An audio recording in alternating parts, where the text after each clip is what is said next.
Oke, baik, selamat pagi semuanya. Jadi saya akan menyampaikan bagian yang pelanjutan yang kemarin. Ya. Jadi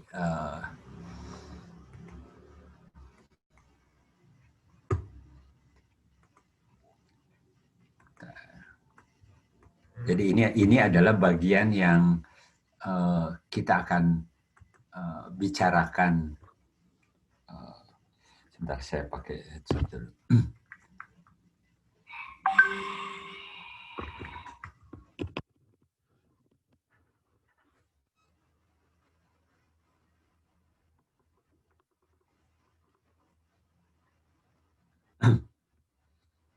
Baik, jadi kita akan melanjutkan tentang unit-unit proses di industri bioproses.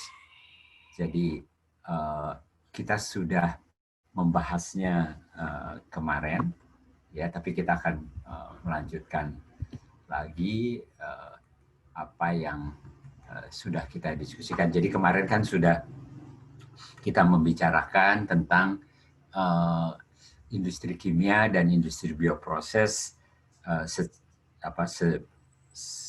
secara singkat begitu ya. Nah, kita coba lihat lagi, kita mendalami lagi ya apa yang membedakan itu. Ya, jadi karena ini penting ya untuk kita bicarakan berulang-ulang, karena kan memang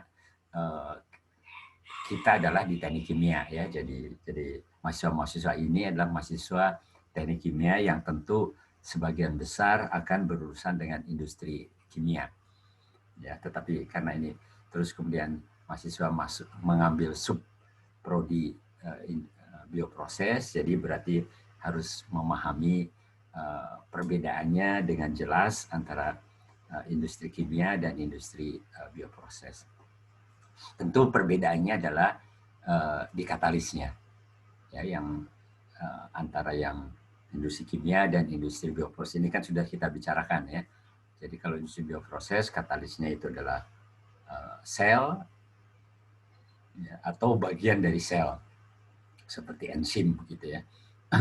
Jadi itu adalah perbedaan utama. Sedangkan kalau industri kimia, katalisnya ya pasti katalis kimia. Nah,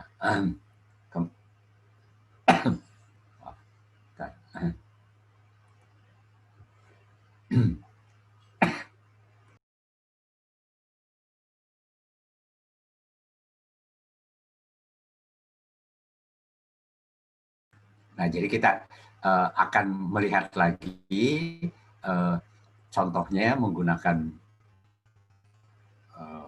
contoh etanol ya, karena kenapa etanol ini dipakai, karena dua-duanya bisa dibuat dan baik dari bahan baku fosil dari petroleum ataupun dengan proses biologi ya. Jadi ini adalah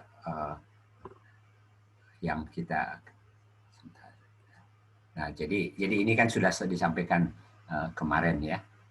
Jadi yang ini adalah pembuatan etanol yang petroleum base ya, dengan yang ini yang petroleum base. Nanti yang berikutnya adalah yang didasarkan kepada proses biologi. Jadi ini mungkin ada ini kan jadi ini adalah yang proses petrokimia hulu ya. Jadi petrokimia hulu itu bahan bakunya bisa dari minyak bumi atau crude oil ya, dari crude oil ataupun dari LNG, dari gas ya. Jadi ini adalah produk-produk petrokimia hulu ya. Jadi ini adalah bagian yang penting nantinya akan menjadi bahan baku di petrochemicals ya. Jadi ini adalah petrochemicals kompleks ya. Jadi bukan membuat bahan bakar ya, bukan maksudnya bahan bakar bensin atau jadi ini adalah lebih menekankan kepada ke petrochemical kompleks. Jadi seperti yang saya sudah sampaikan bahwa kompleks ini ada di Cilegon. Ya, jadi Cilegon relatif lengkap industri petrokimianya yang berbasis kepada minyak bumi atau gas ya. Jadi hampir semua produk-produk ini ada ya. Jadi yang di hulu ataupun yang di hilirnya. Ya, sebagian ini unit-unit di hilirnya terus bertambah ya. Jadi bukan cuma dari etilen saja, tapi juga yang berbasis polipropilin, butadiene itu ada turunan-turunannya lagi. Ya, jadi mungkin sebagai orang teknik kimia perlu juga mahasiswa-mahasiswa tahu tentang pohon industri yang berasal dari minyak bumi ya atau dari fosil. Ya, jadi ini adalah sebagian kecil dari diagram pohon atau ya, jadi turunannya kemana saja sampai ke nanti adalah ke bahan pakaian polyester, terus kemudian ke pipa-pipa PVC dan sebagainya. Ya, ini turunannya banyak sekali ya. Semua dari sini tuh banyak yang kita pakai sehari-hari. Nah, kan kemarin sudah dikatakan bahwa etanol itu berasal dari etilen. Nah, reaksinya pasti dengan jadi etilen menjadi etanol. Etilen menjadi etanol ini menggunakan reaksi kimia ya. Jadi ini adalah etilennya. Etilen direaksikan sebelumnya dengan steam saja ya. Jadi dengan temperatur 300 derajat dan tekanannya cukup tinggi ya, 60-70 atmosfer dengan katalis. Pasti akan membutuhkan katalis di sini. Ya, jadi katalis apa saja yang diperlukan itu macam-macam ya. Jadi tiap reaksi butuh katalis yang lain ya, yang bermacam-macam.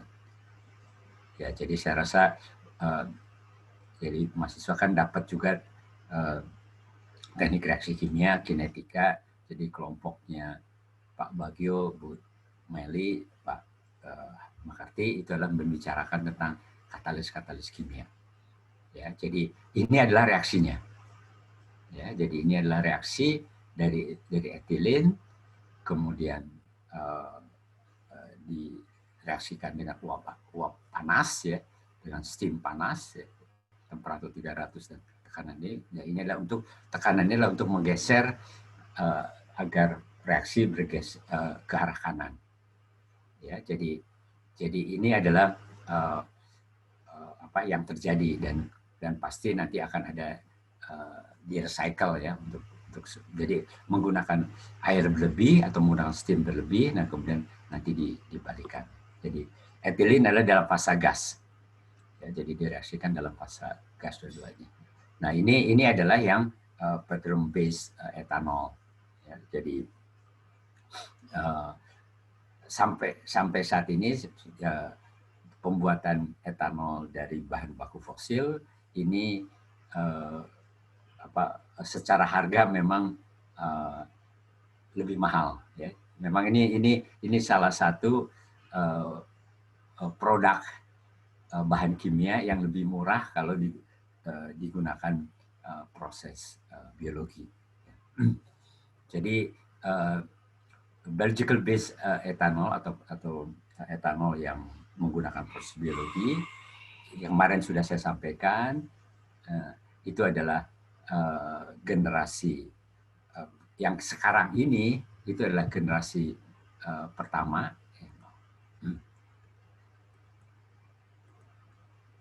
Jadi yang sampai saat ini, yang sekarang ini digunakan itu adalah generasi di Indonesia itu generasi pertama, dan pada umumnya saat ini kita menggunakan bahan baku tetes. Ya, jadi bahan baku tetes, terus tetes diambil apanya? Ya pasti diambil glukosanya. Ya.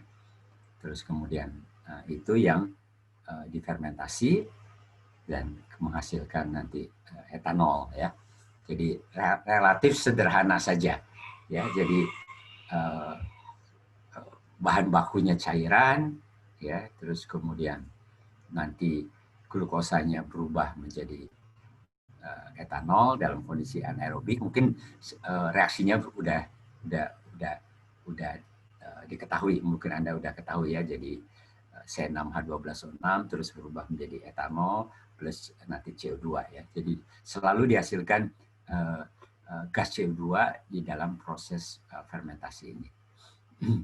Nah, yang kemudian dilanjutkan ya, terus nanti dipisahkan ya antara selnya, terus sisa-sisanya itu akan dipisahkan dan kemudian etanolnya dimurnikan ya, jadi dengan proses destilasi dan seterusnya. Nah, kemudian bisa saja berasal dari pati. Ya, yang pati ini dulu pernah ada dari yang patinya menggunakan pati singkong, ya, jadi dari singkong, kemudian jadi sebenarnya bukan dari patinya ya, jadi yang di Lampung pada mungkin 10 tahun yang lalu atau pabriknya punyanya Medco itu dari singkongnya, bukan dari pati ya, jadi dari singkong terus kemudian diambil starchnya, diambil patinya, terus mengalami proses likuifaksi, sakarifikasi, baru fermentasi. Ya, tapi terus pabriknya sekarang berhenti ya karena tidak bisa, jadi mereka tidak punya kebun singkong sendiri ya, sehingga kesulitan mendapatkan bahan baku.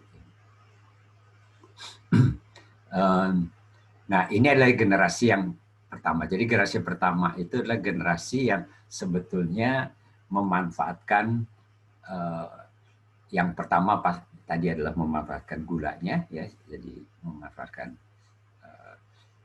gula dari substratnya, sedangkan kalau yang dari pati itu juga sebetulnya ya nanti kan diputus-putus, jadi likuifaksi, sakarifikasi itu adalah dihidrolisis untuk mendapatkan nanti glukosanya, glukosa difermentasi. Jadi itu adalah tahapan yang relatif sederhana. Nah, ini yang sekarang ini komersil. Ya. Nah, pada generasi yang kedua ini sudah ada komersil juga di negara lain ya, tapi di Indonesia belum ada, yaitu memanfaatkan limbah. Jadi dari harapannya ya, dari biomasa lignoselulosa jadi limbah pertanian yang merupakan lignoselus itu dimanfaatkan. Nah, kan mungkin perlu sedikit tahu isi dari lignosellusik itu adalah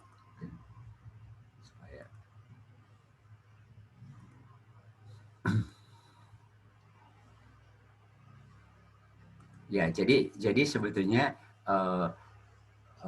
bahan-bahan lignosellusik itu ada hemiselulosa, ada lignin, dan ada selulose ya. Jadi itu adalah 3 komponen utama dari lignosellulosa. Lignosellulosa itu apa? Ya bisa dari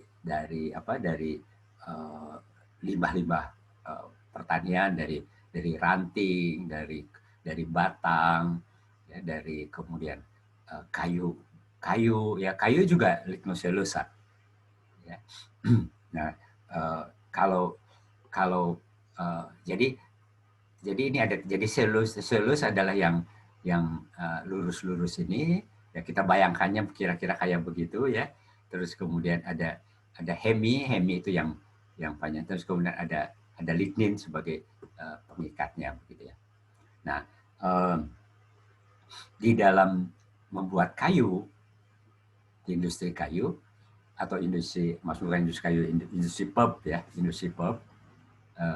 Jadi kita tahu bahwa pulp itu adalah selulosa. Jadi lignin dan hemiselulosanya dibuang ya dengan cara kimia. Dan kemudian nanti selulosanya diambil. Nah, selulosa itu apa? Selulosa itu adalah polimer yang isi monomernya itu adalah glukosa.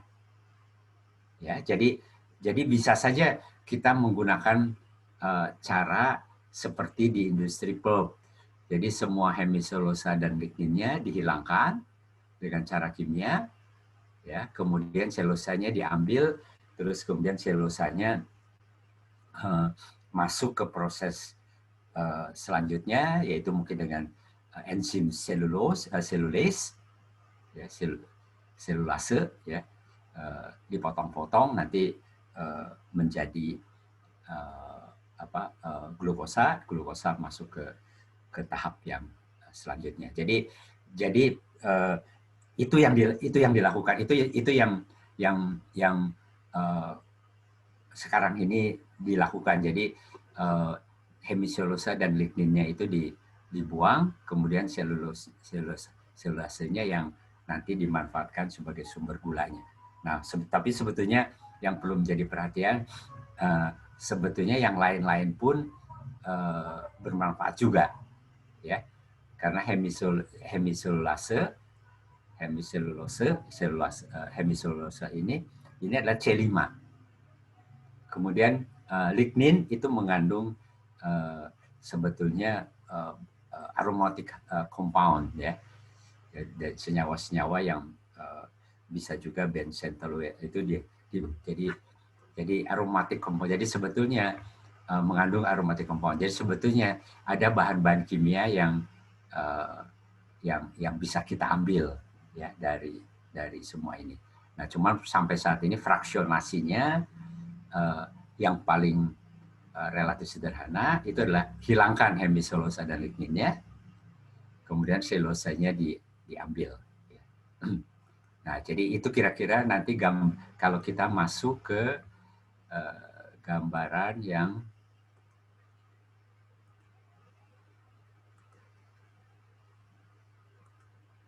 ya, jadi generasi kedua itu yang dimaksud ya. Jadi generasi kedua ini, pelakuan awal ini adalah menghilangkan si hemiselulosanya dan ligninnya, ya, dihilangkan dengan cara kimia, ya, bisa dengan cara termal ataupun gabungan semuanya. Ya, jadi mechanical, thermal, kimia, tapi biasanya kimia, atau sekarang ini adalah dengan enzimatik, bisa saja ya dengan bantuan enzimatik. Nah, tapi yang paling banyak dipakai adalah dengan cara kimia, yaitu misalnya dengan asam. Ya. Jadi si kayu-kayu itu atau si leknoselulosa itu dicacah-cacah dulu, terus kemudian dilakukan dengan pelakuan asam, maka nanti kita mendapatkan selulosnya. Nah, setelah selulosanya itu yang dihidrolisis, ya, hidrolisis. Nah, ini yang C6, ya, dan kemudian ini adalah yang C5-nya. Nah, ini adalah berarti perlakuan awalnya ini hanya menghilangkan ligninnya saja.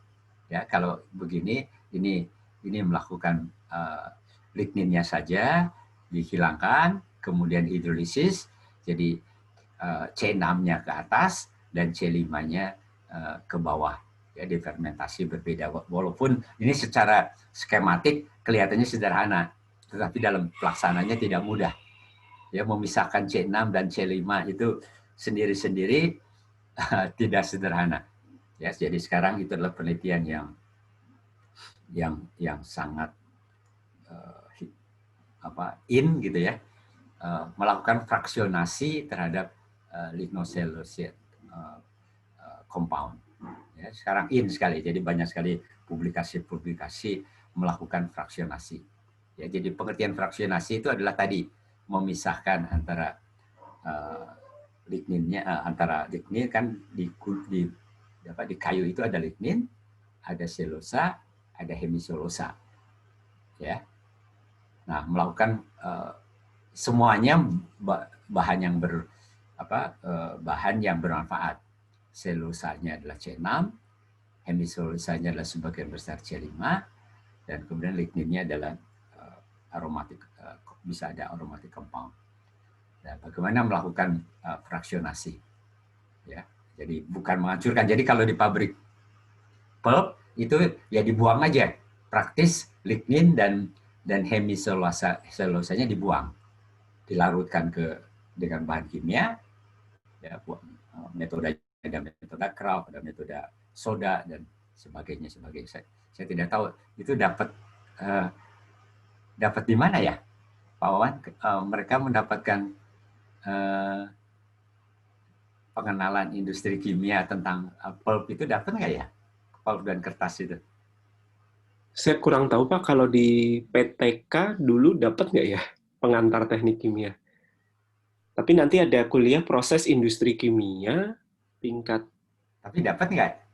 Enggak, kalau yang bioproses rasanya nggak dapat. Nggak dapat ya. Semester ini atau semester depan ya PIK ini. Jadi yang bioproses ini nggak sempat tahu itu industri pulp dan kertas seperti apa, nggak tahu ya. Nggak dapat. Kalau pengantar tekniknya mungkin dikasih overview tapi nggak detail sepertinya Pak. Mungkin. Dapat nggak? Dapat nggak kalian? Mahasiswa bisa jawab? Ada yang bisa jawab? Dapat nggak? Silakan. Rasa-rasanya belum terlalu dalam, Pak.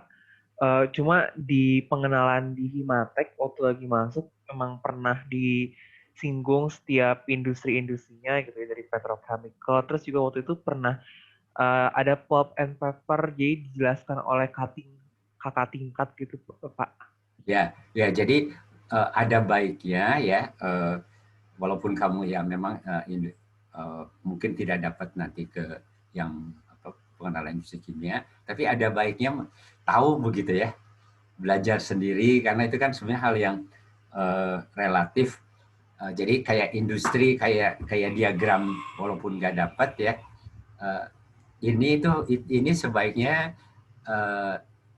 nggak perlu tahu detailnya gitu ya, atau maksudnya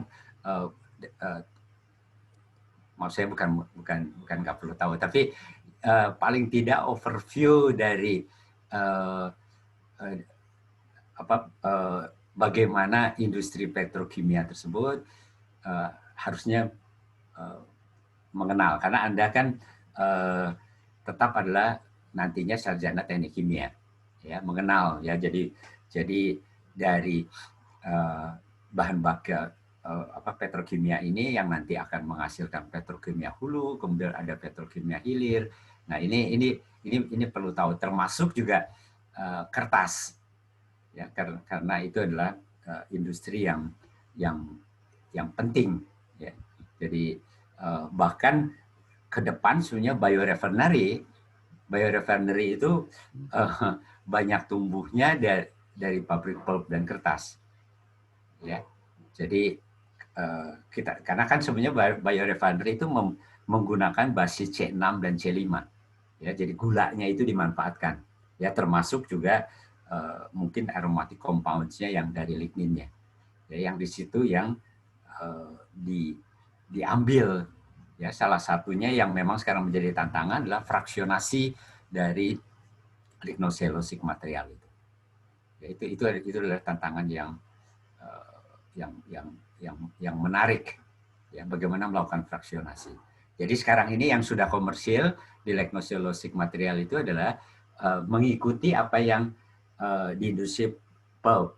Jadi lignocellulosic sama aromatiknya dibuang, terus kemudian dihidrolisis saja, difermentasi C6-nya, dan kemudian etanol. Nah, ini mungkin digambarkan berikutnya. Nah, kalau ini jadi kan dengan menggunakan enzim selulase, ya, jadi reaksi hidrolisis. Jadi berarti ini adalah yang bagian atasnya saja, yang C6-nya saja. Ya, jadi gunakan enzim selulase. Jadi si selulosnya dipotong-potong agar kita dapatkan glukosa. Nah, nanti glukosanya ini C6-nya ya. Ini adalah yang bagian atas adalah yang C6-nya ya, kemudian nanti menghasilkan etanol. Nah, kemudian C5-nya, nah kembali lagi sebenarnya secara teoretik kayak gampang aja ya. Secara teoritis fraksionasinya gampang aja. Di hidrolisis kita dapetin C6, kita dapetin C5. Tapi misahin C6 dan C5 kan nggak sederhana kan? Gimana cara misahinnya gitu? Jadi ada selulosa, ya, ada selulosa dan hemiselulosa itu tidak serta merta terus bisa misah gitu, ya. Jadi itulah tantangan yang terus banyak teknik-tekniknya yang dilakukan, ya, untuk melakukan bukan ya, artinya penelitian tuh banyak sekali yang melakukan di sini bagian ini.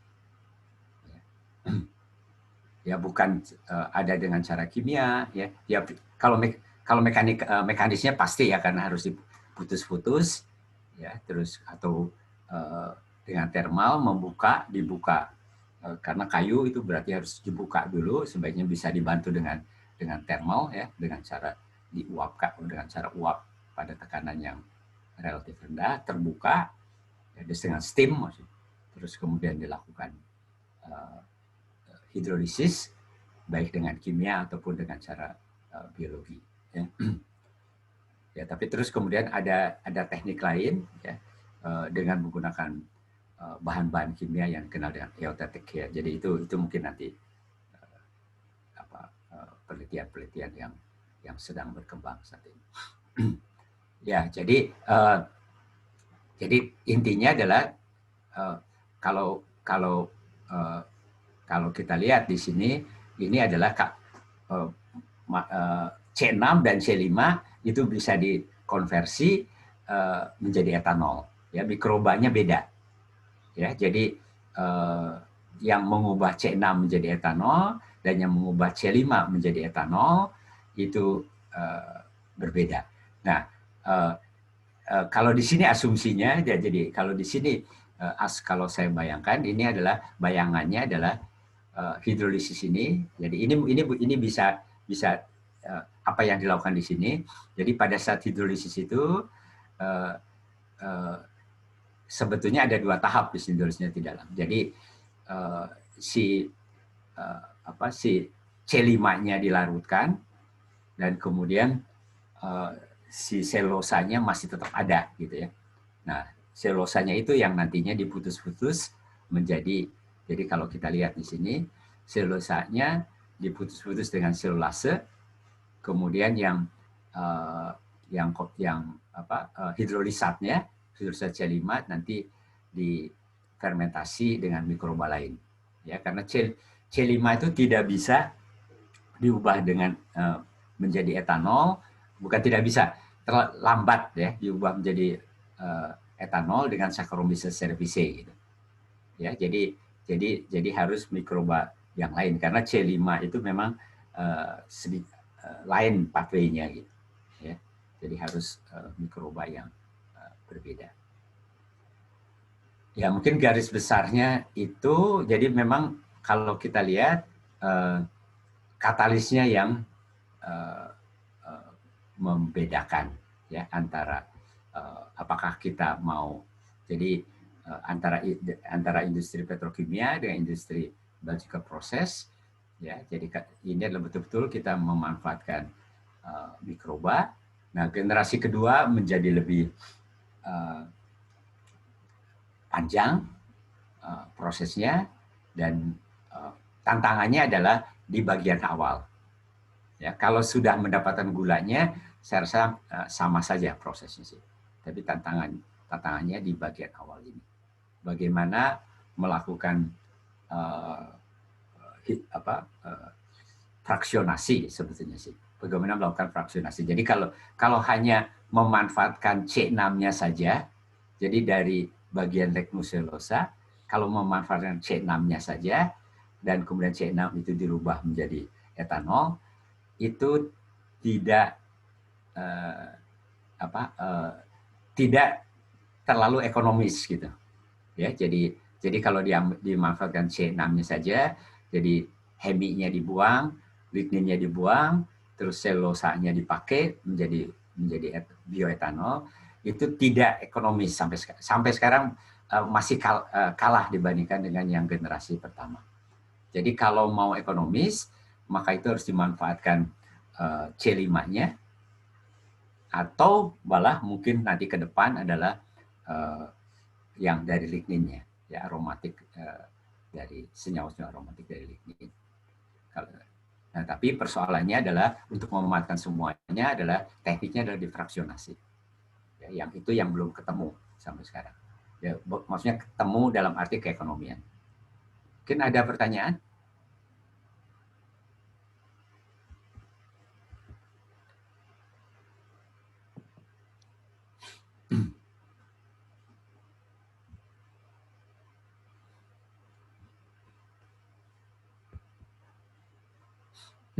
Silakan kalau ada yang mau ditanyakan.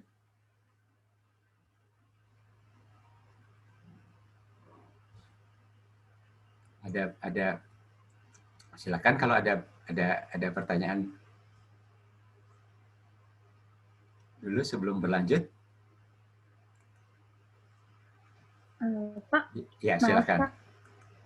Perkenalkan saya Desi, NIM 99. Kata Bapak tadi sempat dikatakan kalau misalnya ini kurang ekonomis gitu ya Pak ya. Kalau boleh tahu Pak, dari aspek mana ya Pak yang paling memakan banyak biaya? Apakah dari segi pemisahannya, ataukah dari segi yield-nya, ataukah dari mana ya Pak? Ya, jadi ini kan yang yang kurang sampai sekarang ini masih ke ekonomis. Jadi pada saat tadi saya membicarakan generasi yang kedua, ya. Iya. Jadi kita membicarakan generasi yang kedua, belum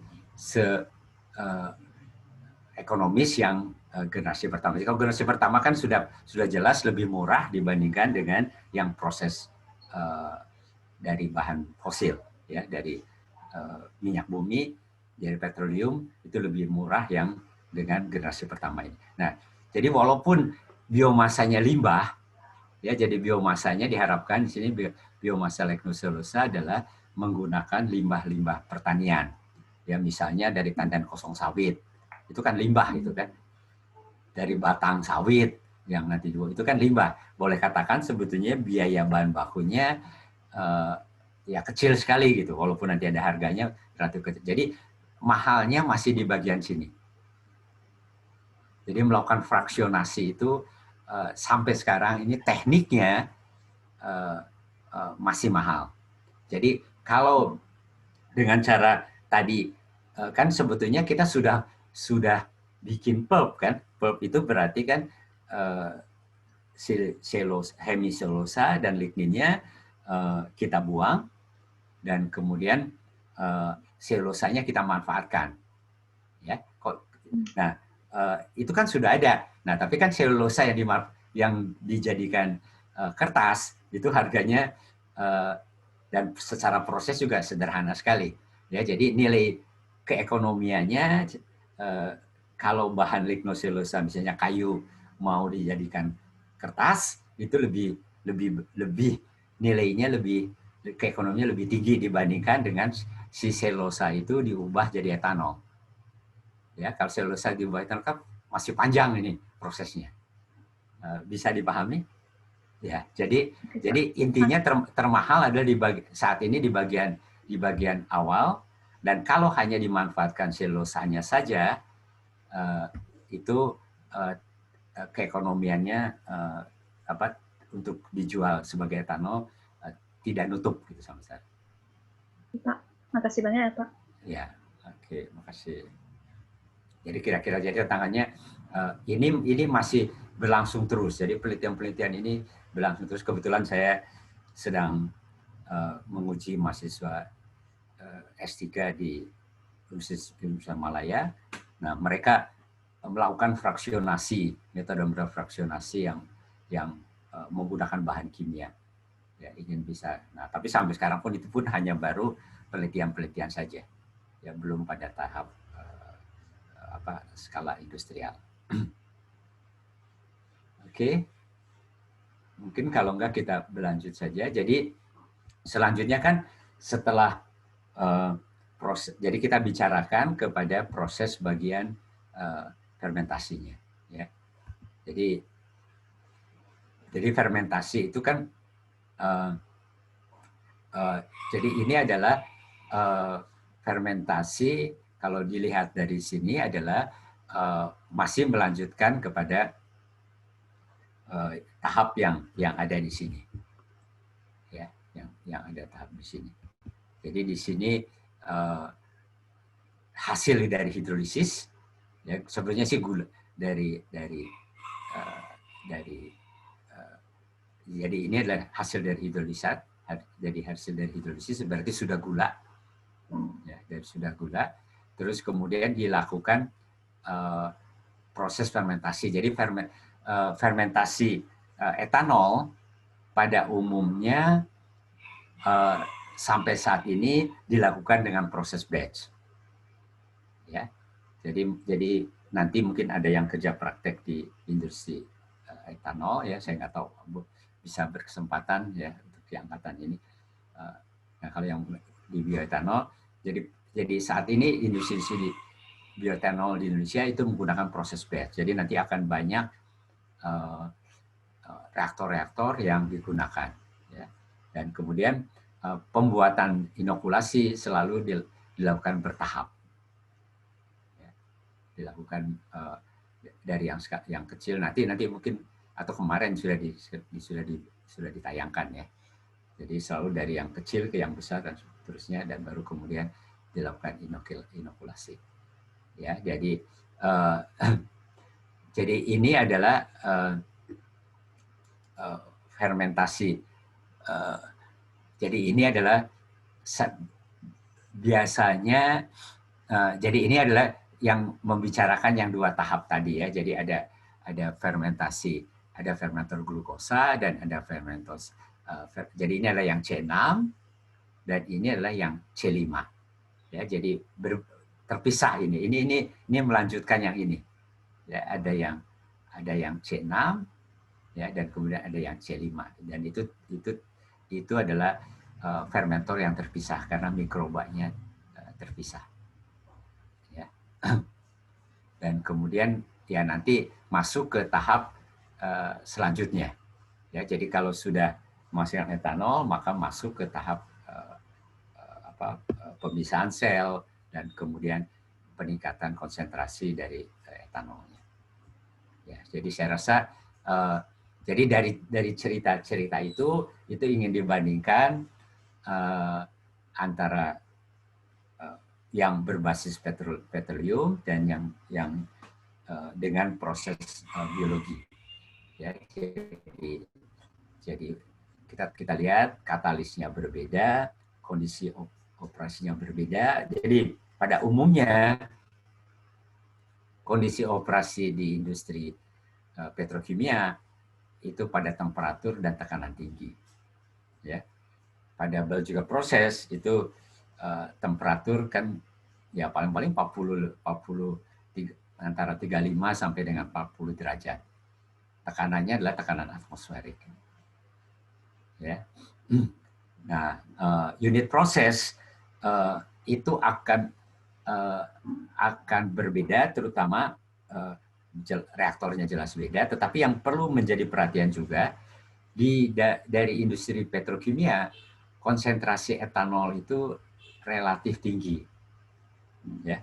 Kalau dari proses biologi, konsentrasi etanol kan hanya 8-10% saja, ya. Jadi berarti nanti akan ada proses downstream atau proses hilir yang cukup panjang, ya. Jadi itu yang yang perlu kita perhatikan juga.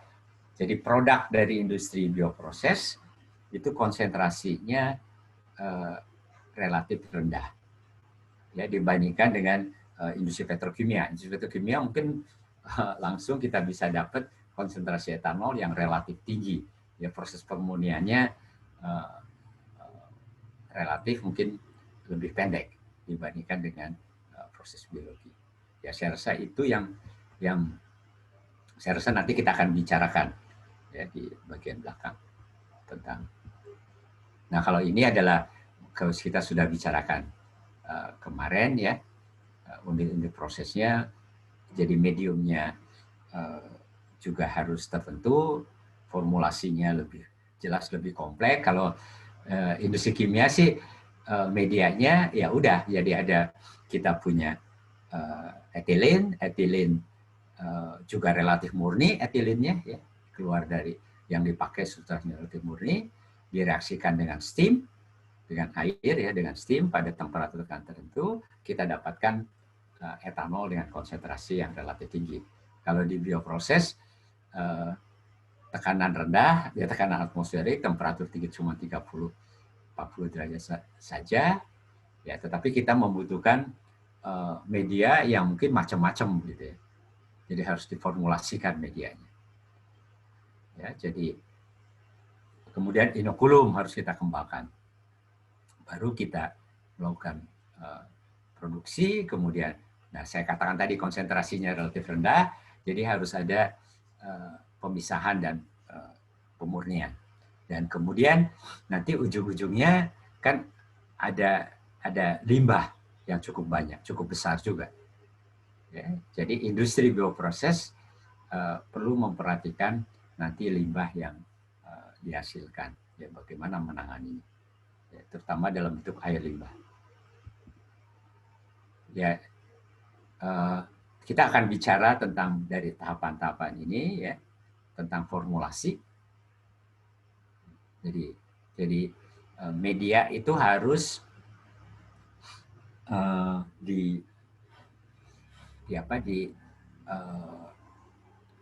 kita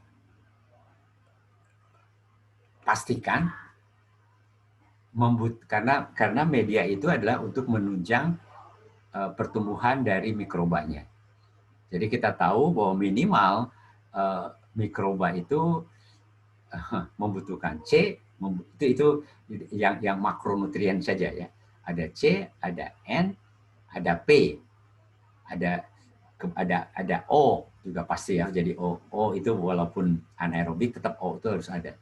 Ya, jadi H itu dari air, H dan O-nya mungkin dari C, H, O, N, ya, P harus ada juga. Terus kemudian mungkin nanti harus ada S juga, ya, dan kemudian yang mikronutriennya, ya, Fe, nikel, dalam kobal, mungkin dalam jumlah tertentu untuk menjalankan enzim-enzimnya supaya enzim itu bisa bekerja, enzim yang di dalam sel, maka memerlukan juga mungkin sudah belajar atau mau ngambil itu yang dikenal dengan koenzim.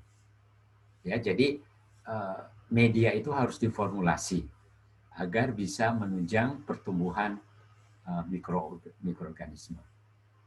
Ya, jadi itu yang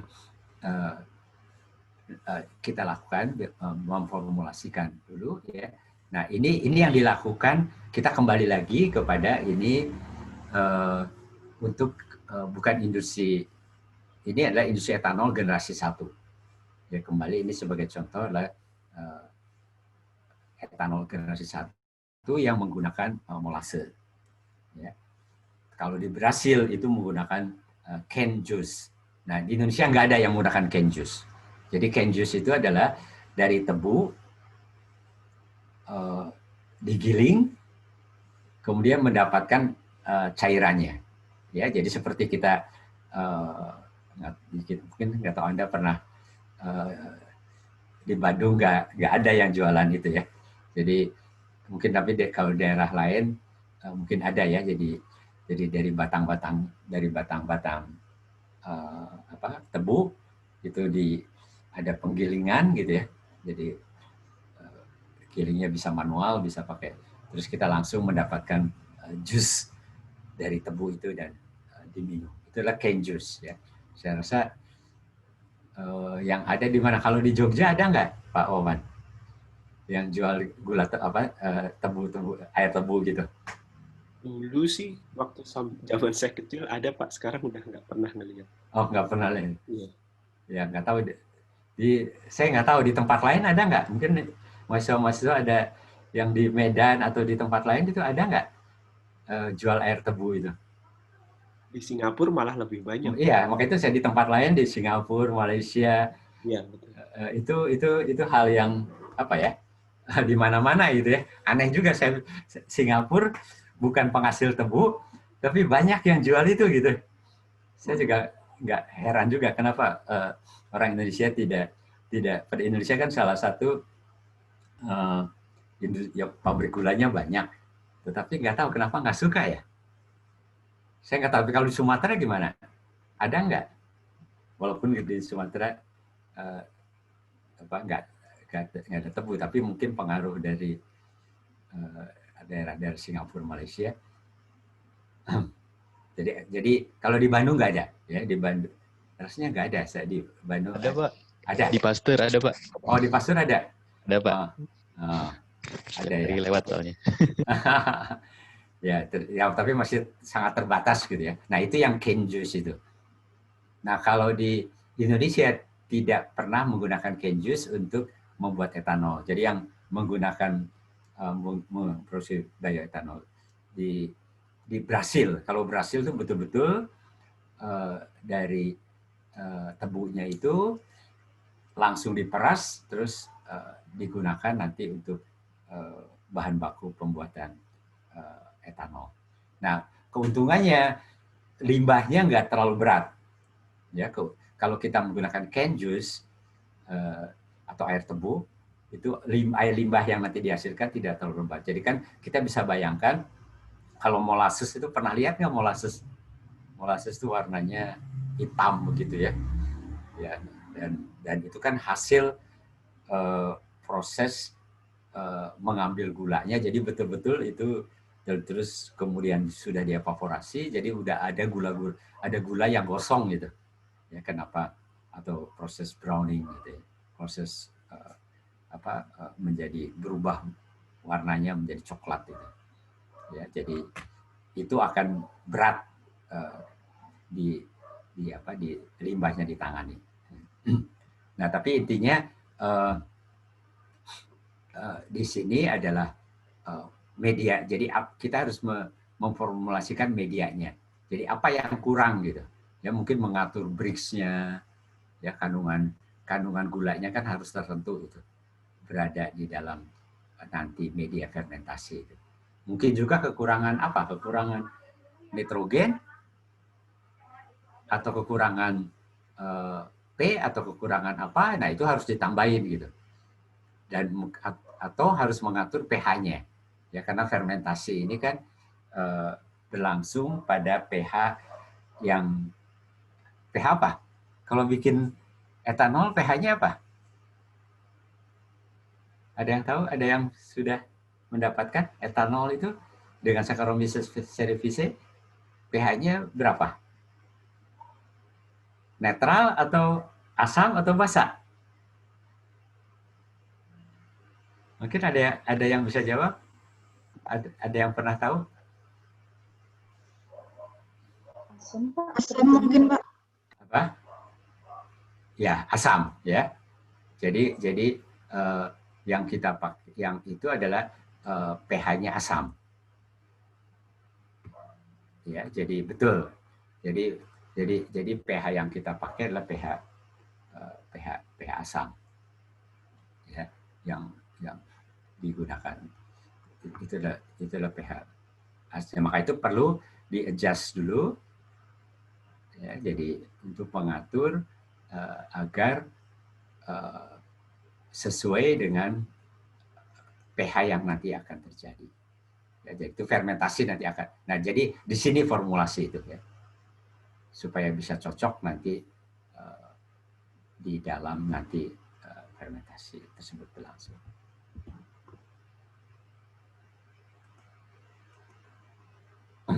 kemudian kan disterilisasi. Jadi kan masuk kan sebelum masuk harus kita sterilisasi. Ya, disterilisasi itu bukan cuma medianya, tetapi juga reaktornya, ya fermentornya harus kita sterilisasikan. Dan inokulum, ya jadi inokulum ini harus juga dikembangkan di sini. Ya, jadi inokulum itu kan bertahap, ya mulai dari yang tadinya mungkin di kultur cawan petri ataupun di dalam tabung reaksi, terus kemudian harus dikembangkan. Terus bertingkat ya.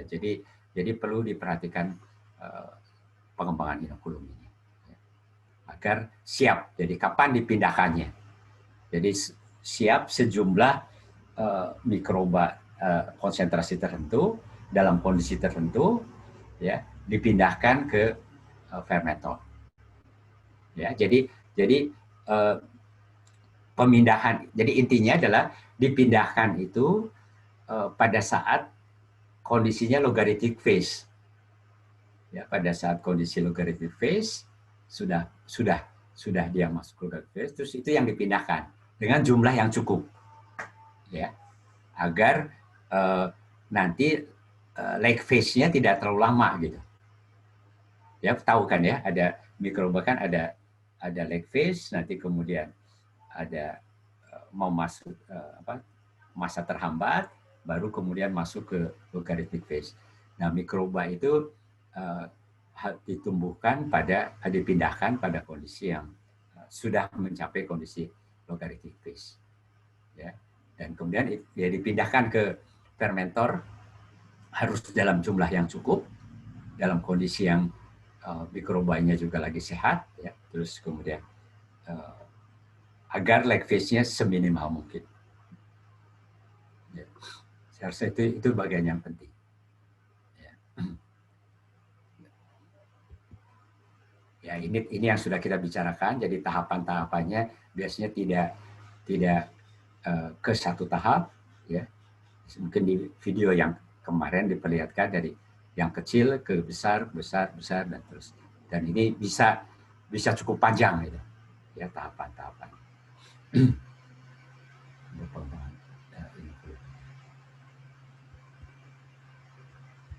Nah, produksi itu kan difermentasinya, ya, yang saya katakan tadi.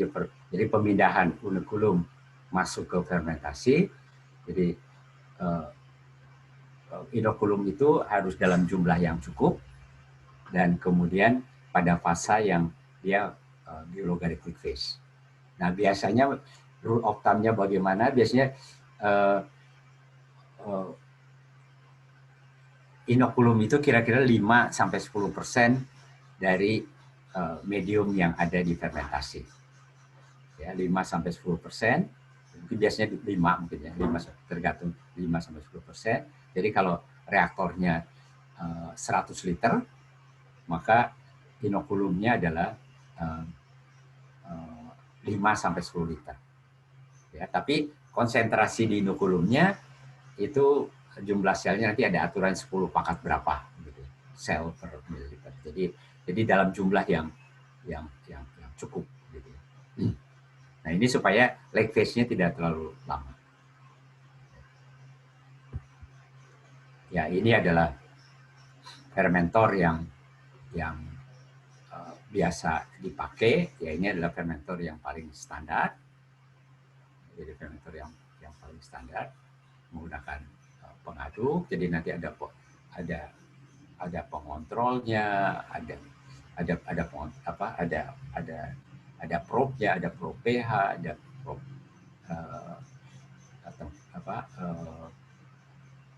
mungkin yang paling banyak adalah pH, atau juga bisa juga oksigen. Ya. Jadi atau kalau karena anaerobik itu harus pembuatan etanol harus anaerobik, maka mungkin harus diukur ya potensial reduknya, ya, potensial reduknya untuk mengetahui kondisi anaerobiknya itu tercapai. Ya, jadi nanti ada mengontrol temperatur, ya, jadi temperatur dicek, dan kemudian sampel, mungkin sekali-sekali sampel saat tertentu harus dicek, sel juga, kondisi sel di sini harus diukur juga, ya, baik secara online ataupun diambil sampelnya. Ya. Jadi ini kemudian juga pH mungkin harus dikontrol dengan asam basa. Ya. Jadi ini adalah mungkin nanti temperatur akan naik di sini, jadi harus ada pendinginan. Ya mungkin nanti secara lebih detailnya ini akan dibicarakan di bioreaktor, ya, pengenalan alat di bioreaktor, atau mungkin juga nanti di bioproses industrial. Nah nanti ini panjang, ya, jadi setelah proses fermentasi, ya, jadi tadi sudah pengaturan medium, formulasi medium, inokulum sudah disiapkan, fermentasi sudah dijalankan, maka kita akan pertama adalah akan masuk ke pemisahan dan pemurnian. Yang pertama adalah memisahkan raginya, ya, karena ragi itu berbentuk padatan. Ya, jadi etanol yang terjadi ini bisa, ya, tergantung, ya, 8% lah yang umum, tetapi bisa juga ada yang sampai 10%, ya, 10 bahkan ada yang 11%, ya. Jadi beberapa kondisi ini adalah yang umum dihasilkan dari proses fermentasi. Jadi kita lihat relatif rendah, ya, relatif rendah, dan ini adalah memisahkan selnya. Raginya apakah mau dipakai lagi atau dibuang, gitu, ya. Ya, jadi tidak di. Nah, mungkin perlu diingat juga bahwa selama proses fermentasi itu dihasilkan gas CO2. Ya, jadi gas CO2. Jadi sekarang sudah ada seperti Molindo, ya, Molindo di Malang, ya, di dekat di Lawang tepatnya sih, di kota Lawang sebelum Malang. Itu gas CO2-nya diambil, ya, menjadi dihasilkan dry ice. Anda tahu dry ice, ya. Jadi gas CO2-nya tidak dibuang begitu saja, tapi diambil, dimurnikan, diambil, terus kemudian diubah menjadi dry ice. Jadi itu produk sampingan. Nah, selnya itu bisa karena ragi bisa dengan diformulasikan sebenarnya bisa menjadi pakan ternak, gitu, ya. Walaupun mungkin perlu adjustment karena asam aminonya untuk pakan ternak ada hal yang perlu dipenuhi.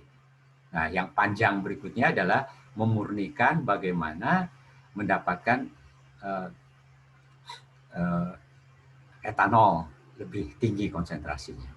Ya, tergantung nanti mau pada konsentrasi berapa. Jadi ini adalah tahapan-tahapan yang jadi ini adalah memisahkan sel saja dengan sentrifugasi. Ya. Jadi dipisahkan dengan sel, terus kemudian masuk ke destilasi yang pertama. Ya, destilasi pertama tuh untuk nanti alkoholnya ke atas, kemudian yang lain-lain di bawah. Ini cairan ini, stillage ini. Nah, ini limbah ini. Ya, ini limbah. Tapi ada juga yang tidak menggunakan sentrifugasi. Jadi ada yang tidak menggunakan sentrifugasi. Jadi dari sini langsung masuk ke destilasi ini. Nanti si raginya atau si yeast yang itu dengan stillate langsung ke bawah. Ya. Jadi tidak selalu semua sama, ya, prosesnya. Di sini baru dapat 40-50% etanol. Terus masuk lagi, ya, sebetulnya ini destilasi juga, ya, cuman istilahnya rektirik. Prinsipnya prinsip destilasi, ya, didapatkan alkohol, kemudian ada fusel oil. Nah, apa itu fusel oil? Jadi alkohol kan etanol sebenarnya yang dimaksud, ya. Jadi fusel oil mungkin perlu diketahui, nanti akan Karena di dalam produksinya etanol itu bukan hanya etanol saja, tapi ada lain-lain sebagai impurities. Nah, ini itu harus dipisahkan. Impuritiesnya adalah fossil oil ini.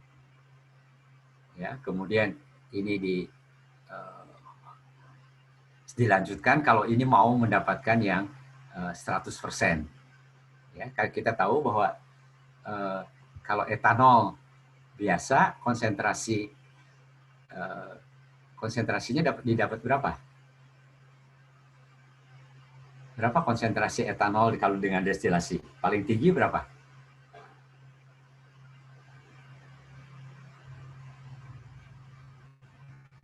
Ayo, berapa? Kan ada yang berapa? Berapa konsentrasi etanol? Kemarin pas kuliah OPD sudah dibahas. Berapa? Ada yang masih ingat? Yang bisa jawab berapa? Ada yang masih ingat berapa persen?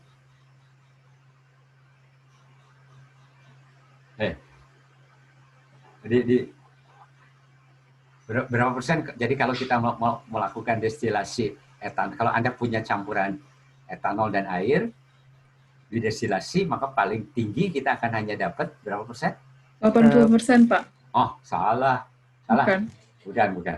Pokoknya yang ada azeotropnya itu kan ya, Betul. Pak. Cuma saya lupa, belum, mungkin bisa dilihat lagi. Kayaknya 70-an, Pak. Di azeotropnya di berapa? Kalau nggak salah, Pak. Sebentar, buka dulu. 96 kan, Mbak? Ya, 96. Oh, 96 ya. 96% ya. Jadi azeotropnya itu di sekitar di 96%. Ya, jadi tidak bisa kita mendapatkan 100% yang itu absolut itu 100%. Ya, jadi kalau dengan hanya destilasi saja kita tidak akan mendapatkan 100%. Ya, karena sifat yang azeotrop. Ya, mungkin itu dipelajari nanti lebih lanjut ya. Ya, jadi nah untuk absolut, jadi kalau untuk bahan bakar campuran ke bahan pengganti bensin itu harus absolut, ya nggak boleh ada airnya, ya. Jadi harus nanti akan ada teknik-teknik bagaimana mengurangi sampai 100% itu. Ya. Jadi itu yang disebut dengan dehydration. Oke, mungkin itu yang. Nah, ini saya rasa pengolahan limbah nanti adalah dibicarakan karena itu limbah yang terjadi itu adalah satu dari stillage ini. Jadi stillage ini senyawa kandungan organiknya tinggi, ya kalau menggunakan molasses itu CuDBOD-nya tinggi, bisa puluhan ribu ini. Ya, tidak mudah menangani stillage dari molasses. Ya, ini ada air, mungkin airnya juga, tapi nanti bisa digabung dengan stillage kalau mau diolah, ya. Tetapi kalau dipisahkan, stillage-nya ditangani sendiri, kemudian yang air ini relatif mild ya konsentrasinya, itu boleh ditangani sendiri. Jadi sebenarnya limbah itu dari gas CO2 ya dari sini, ya. Jadi saya rasa limbah itu dari sini, ya, itu akan ada CO2.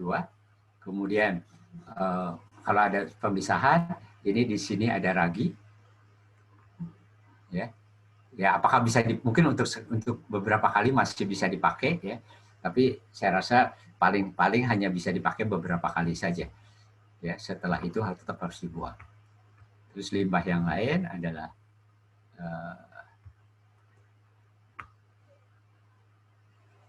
saya rasa limbah yang lain Ya, limbah yang lain adalah limbah yang lain itu adalah dari stillage-nya. Ya, yang berat itu ini.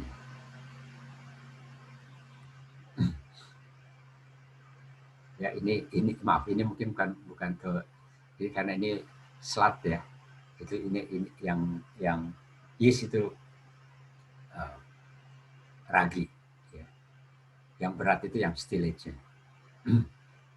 Ya, kalau di Molindo itu adalah yang salah satu yang besar ya. CO2-nya ini diambil kembali, kemudian raginya dia tidak ada state centrifuge, jadi raginya nanti terbuang bersama-sama dengan stillage.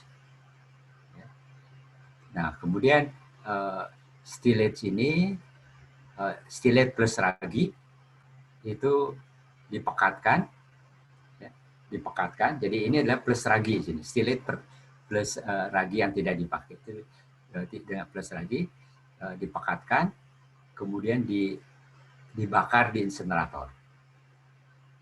Nah, kemudian nanti dibakar di insinerator, abunya itu dijadikan pupuk karena kaya dengan potasium, jadi dengan kalium, ya, kaya dengan, jadi dijual sebagai pupuk kalium. Nah, kenapa dibakar? Karena memang mereka nggak punya lahan atau nggak bisa ngebuang dia, karena di Lawang itu kan tidak ada sungai besar, jadi tidak memungkinkan untuk membuang ke perairan, ya, ke badan air. Kalau asidatama itu stillage-nya masuk ke dalam proses anaerobik, jadi diolah, masuk ke dalam proses anaerobik. Jadi lewat ke biological process, jadi menggunakan proses biologi gitu. Ya, karena mereka bisa. Tapi saya nggak tahu statusnya sekarang. Kalau dulu sih masih bisa membuang ke badan air, nantinya ke Solok. Tapi sekarang apakah itu terjadi? Atau saya udah agak lama nggak melihat. Kalau yang di Lampung, ya memang ada kesulitan membuang stillage itu, tidak, jadi membuang ini tuh atau menangani ini tuh tidak mudah. Ya, setahu saya asidatama pun punya problem gitu. Ya, kalau yang di Lampung, yang di kelompok di Gunung Madu, ya, jadi silitnya ditampung karena mereka punya lahan tebu yang besar sekali, besarnya luar biasa.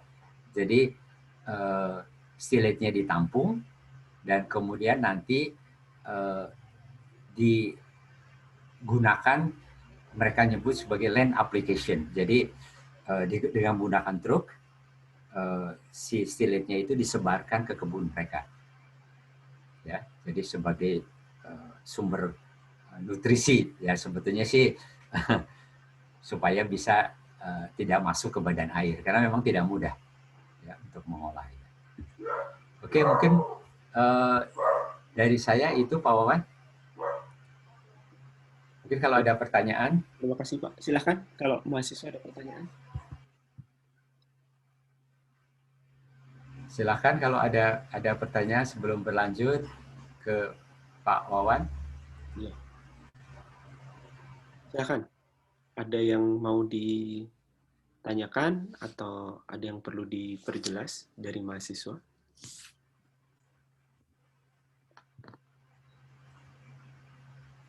Silakan kalau ada.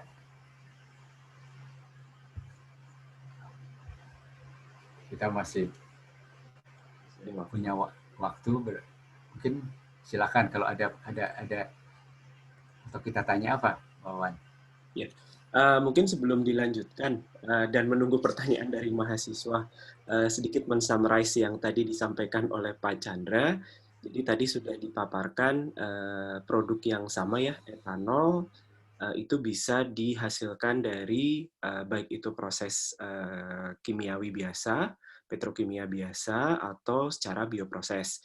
Nah, tadi sudah disampaikan ternyata masing-masing jalur proses itu memiliki beda karakteristik ya, dari sejak bahan baku untuk masing-masing prosesnya seperti apa, tadi kan beda. Kalau etanol petrokimia itu bahannya dari minyak bumi atau gas alam, kalau etanol yang bioproses itu rata-rata bahan bergula, bisa bahan memang gula langsung, molase, atau pati, atau lignoselulosa. Nah, bahan yang beda ini tadi kan tentunya akan mengharuskan si bahan baku tadi diproses atau mengalami perlakuan sebelum direaksikan menjadi etanol ya. Ini secara berbeda juga. Tadi kita sudah dengarkan kalau proses kimia biasa itu harus dibuat jadi etilen dulu, dipecah-pecah, kemudian direaksikan jadi etilen dulu. Sementara kalau etanol bioproses, itu tadi harus mengalami perlakuan awal, ya tergantung jenis bahan bergula yang akan digunakan. Nah, kemudian reaksinya tentunya beda ya, karena katalisnya beda, katalisnya berbeda, kondisi operasi dari reaksinya berbeda, kemudian nanti produk yang dihasilkan sama-sama etanol, ini punya konsentrasi hasil reaksi itu beda, sehingga nanti akan mendikte atau akan menentukan proses pemisahan dan pemurnian yang berbeda juga di akhir sebelum mendapatkan etanol yang bisa dipasarkan atau etanol ya sebelum etanolnya bisa dijual gitu. Nah, terkait ini kita masuk ke tugas kedua. Jadi kemarin tiap-tiap kelompok, walaupun hari ini deadline tugas pertama ya, jadi tiap kelompok kan sudah membuat 10 daftar produk ya dari 5 jenis industri yang beda. Nah, silahkan dari 10 jenis produk ini dipilih satu produk, tapi satu produk ini yang memang bisa dibuat baik dari jalur petrokimia atau kimia biasa maupun dari jalur bioproses. Ya, jadi pilih satu saja. Jadi ada 5 industri kan ya. Jadi tiap kelompok pilih satu dari 10 produk. Ini pilih yang bisa diproduksi dari secara kimia biasa maupun secara bioproses. Nah, nanti lakukan kajian yang tadi seperti yang sudah dijelaskan. Etanol sudah dijelaskan, berarti tidak boleh menggunakan etanol sebagai produk ya. Jadi harus cari produk yang lain. Lalu dibuat kajian, bahan bakunya, kalau bioproses seperti apa, kimia seperti apa, perlakuan bahan baku seperti apa, nanti reaksinya bagaimana, katalisnya bagaimana, perbedaannya apa, kondisi operasinya bedanya apa, terus nanti konsentrasi produk atau spesifikasi produk hasil reaksi itu seperti apa, dan tahapan-tahapan pemisahan pemurniannya seperti apa. Itu yang dibuat laporan, dilakukan kajian, tetap secara berkelompok ya, kelompoknya sama, kemudian nanti kita presentasi. Kalian akan diminta untuk presentasi. Waktunya kira-kira untuk penyusunan laporan 2 minggu. Kemudian nanti presentasi akan dilakukan di sesi perkuliahan setelah pengumpulan laporan. Mungkin itu terkait tugas 2. Ada yang mau ditanyakan? Nanti detail formatnya atau apa saja yang harus masuk akan saya tuliskan dan saya upload di Google Classroom ya, seperti biasa. Itu dulu. Ada yang mau ditanyakan terkait apa yang sudah dipaparkan ataupun terkait tugas 2? Silakan.